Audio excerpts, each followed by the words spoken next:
I imagine what it's like being a meteorologist right now, because I know that I've been asked via text and anybody in public one question nonstop. How much snow are we going to get? Well, it really depends. Meteorologist Wine and Rick DeLuca join us now from our WDRB Studio C to explain the small changes that can really make a big impact on the forecast. Yeah, it would be so much easier if it was just going to be snow. Yeah.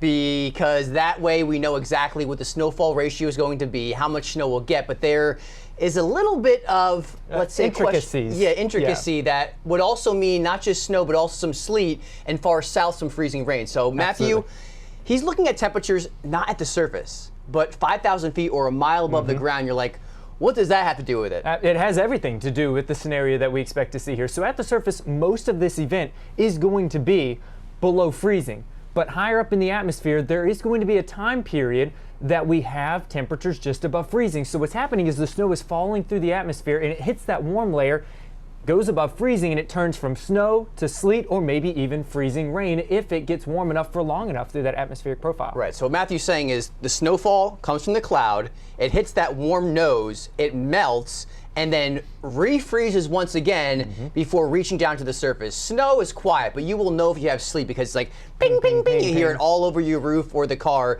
and you will definitely be able to hear that transition. So Matthew. Yes, that is going to change everything for us when we're talking about that potential for some very heavy snowfall around here versus having sleet, versus having, let's say, freezing rain. Again, so we've talked about the temperature profile. Now let's talk about the liquid or snow sleet ratios here. Right, and we're going to have a little fun with this one. So I'll go through this as Matthew gets our experiment ready. Snow to sleet liquid ratios aren't the same. Typically snow is 10-to-1, meaning 10 inches of snow is created by an inch of liquid. Now, sleet is closer to 3-to-1, which means an inch of liquid will only mean 3 inches of snow. So you play with this. I've got a bunch of snowflakes here.